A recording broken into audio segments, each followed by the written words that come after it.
আজকের আব্বাস সিদ্দিকী বলছেন আমি রাজনীতির ময়দানে আসতে চাইছি, এবং 2021 থেকে তো ও বলছিল আমি রাজনীতি করব, আমি এমপি ভোটে দাঁড়াবো, আমি এমএলএ ভোটে দাঁড়াবো। কিন্তু 2021-এ দাঁড়ালো না কেন? যে জায়গায় দাঁড়াবে সেই জায়গায় হারবে, 110% হারবে হারবে হারবে, আর ও কোনোদিন দাঁড়াবে না। এটা একটা বাজার গরম করছে। তার ক্ষমতা ছিল বলেই ইন্ডিয়ান সেকুলার ফ্রন্ট 2021-এ সে তৈরি করে বাজারে ছেড়ে দিয়েছে। তার লক্ষ লক্ষ ভক্ত এবং সারা দেশ জুড়ে আইএসএফের পতাকা উঠছে। আর কাসেম সিদ্দিকী নিজের সেবা ফাউন্ডেশনে ঘুরিয়ে গেছে, সেবার নামে ভণ্ডমি বন্ধ হয়ে গেছে, এখন গিয়ে তোলামূলের চটি চাটতে চলে গেছে। ফলে কাসেম সিদ্দিকী নিজেই কদিন আগেই বলছিল নওশাদ যদি আমার টিকিট দেয় আমি ভোটে দাঁড়াতে চাই, নওশাদ যদি আমার বিধানসভা লোকসভা দাঁড়াতে বলে আমি দাঁড়াবো, আমি ভাইয়ের হয়ে আগে লড়বো। ভাই দেখেছে ভণ্ড, এর কথা আর কাজে ঠিক নেই, হ্যাঁ কখন কি বলে ঠিক নেই, তার চান্স দেয়নি, সুযোগ নেই কোথাও। এখন এই সুযোগে ভাইয়ের মধ্যে একটা দাঙ্গা লাগানোর জন্য সেখানে গেছে। এখনকে চাটুক, আগে চটিটা একটু পাতলা হোক, তারপরে ওর মাথার কি আছে না আছে দেখবে। এই তো নিজের ঐতিহ্য ঠিক রাখতে পারছে না, কখন পীরজাদার নামে টুপি পরছে, কখন টুপি খুলছে, কখনো ছিটকে বাইরে বার করে দিচ্ছে, কখন ভেতরে ডাকছে, তাই রে এইরকম দৌড়। ফলে কাসেম সিদ্দিকীর কথার কোনো ভিত্তি নেই, তার কোনো গুরুত্ব নেই। আর পশ্চিমবঙ্গে কাসেম সিদ্দিকীর কেউ চেনে না। কাসেম সিদ্দিকী জিজ্ঞাসা করে দেখবেন মেহমানখানাটা কি ফ্রি করেছে, না উনি টাকা দিয়েছেন, না মমতা ব্যানার্জি নিজের ফান্ডে থেকে টাকা দিয়েছে।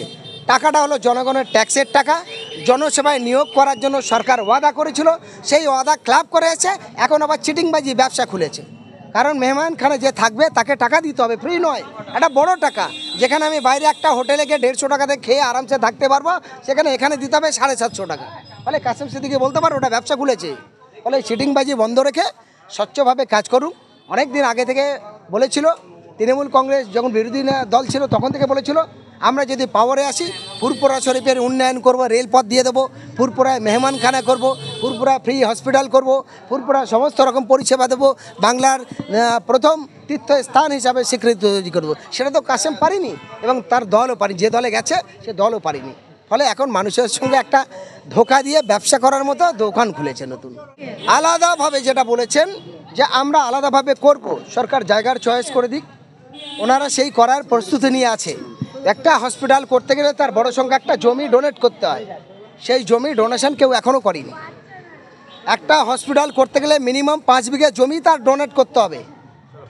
একটা সরকার স্কুল সে করতে পারে না, তার জমি কেউ দান করলে তবে সরকার স্কুল করে। সরকার কি জায়গা কিনে স্কুল করেছে? সবগুলো হয় খাস জায়গা দখল করেছে, নয় পাট্টা জায়গা দখল করেছে, নয় অন্যদের জায়গা নিয়ে সেখানে করেছে, বা কেউ দান করেছে। তবে সরকার এখনও পর্যন্ত এরকম কোনো রেজাল্ট নেই যে সরকার কোনো জায়গা কিনে নিয়ে কোনো একটা ডাক্তারখানা বানিয়েছে, কোনো স্কুল বানিয়েছে, কোনো এতিমখানা বানিয়েছে, এরকম প্রুফ নেই। ফলে উনি আব্বাস সিদ্দিকী যেটা বলছেন বা নওশাদ সিদ্দিকী, হ্যাঁ তাদের ক্ষমতা আছে, তাদের পাওয়ার আছে, তারা করতে পারে, তাদের অনেক ভক্তবিন্দু আছে যারা 100 করে টাকা দিলে ওরকম 10টা হসপিটাল তৈরি হতে পারে। তাহলে সরকার যদি না পারে বলুক ভাঙনে হসপিটালটা আপনারা বানান, আমরা জায়গার ব্যবস্থা করে দিচ্ছি, সেরকম হলেই হয়ে যাবে ইনশাল্লাহ, কোনো অসুবিধা নেই। এটা আমি তার দল করি না, আইএসএফ করি না, সোজা কথা পরিষ্কার কথা, এটা কেন কেউ ভুল না বোঝে। আমি দেশ বাঁচাও সামাজিক কমিটির রাজ্য সম্পাদক, সিপিডিআর ইন্ডিয়া হিউম্যান রাইটসে পশ্চিমবঙ্গের রাজ্যের কোঅর্ডিনেটর, জমিয়ত উলামাদের কোঅর্ডিনেটর। আমি একজন মানবাধিকার কর্মী হিসাবে বলছি। তবে এটা মনে রেখো, আবার ভুল না বোঝে, আমি যেমন ভোট দিতে পারি তেমন ভোট নিতে পারি। যে রান্না করে সে চুল বাঁধে না, যে রান্না করে সে খায় না, যে পায়খানা করেছে সে ছোছায় না। বলে এটা মনে রাখতে হবে যারা ভুল বোঝাচ্ছে যে মাওলানা মনি সাহেব খাবে ঘুরবে, ওরা পার্টি করবে কেন? পার্টি কারা করবে? চুল্লুকর, মদখোর, গাঁজাখোর তারা করবে, চোর ডাকাত বদমাস গুন্ডা তারা পার্টি করবে, ভালো লোক পার্টি করবে না। ফলে এইটার কথার সঙ্গে একটু পরিষ্কার করে দিলাম এই কারণেই, কারণ তারা ভুল বুঝাচ্ছে মানুষকে। ভালো মানুষগুলো পার্টিতে আসলে সভ্যতা ফিরবে, সততা ফিরবে, মানুষের ঐক্য করবে। শওকত মোল্লা বলেছেন দুই ভাই নওশাদ এবং এই বুঝতে পারছে তার নিজের ঘুম হারাম হয়ে গেছে, নিজে কখন কোথায় থাকছে পাগলা কুকুরের মতো নিজের শরীর ঠিক করতে পারছে না, অন্যদের বলবে পরের কথা। দেখো শওকত মোল্লা যে কথা বলছে এই কথার কোনো ভিত্তি নেই।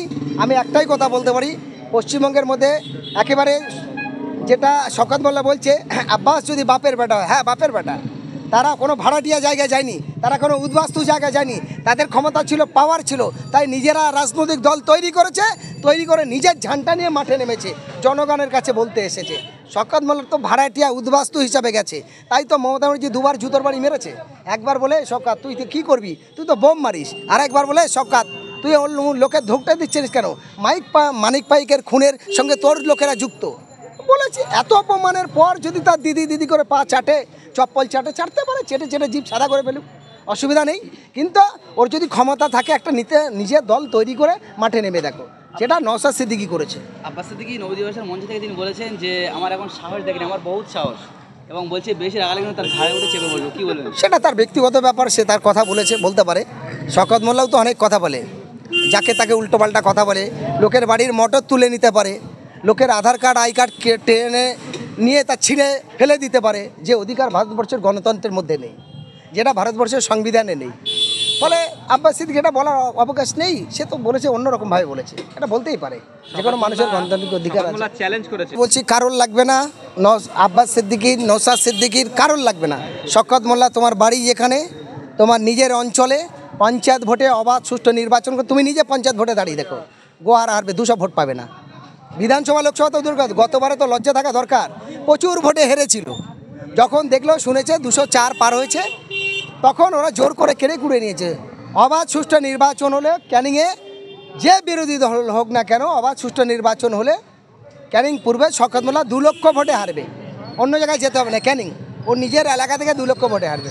এই ক্ষেত্রে যেটা বলেছে সেটা আমি ওর ধন্যবাদ জানাবো, সেটা ভালো কথা বলেছে। কারণ আমি জনপ্রতিনিধি এলাকার, আমি যখন তাদের ভোট নিয়েছি এবং আমি যখন বিধানসভায় গিয়ে শপথ বাক্য করছি, আমার ভোট দিক না দিক, যে আমি ভগবান আল্লাহ ঈশ্বরের নামে শপথ নিয়ে বলছি 5 বছর জনপ্রতিনিধি হিসাবে আমার বিধানসভার সমস্ত অপমান সাধারণ মানুষের হয়ে কাজ করব, তারপর মানুষের সঙ্গে প্রতারণা করবো, সেক্ষেত্রে সে ঠিক বলেছে।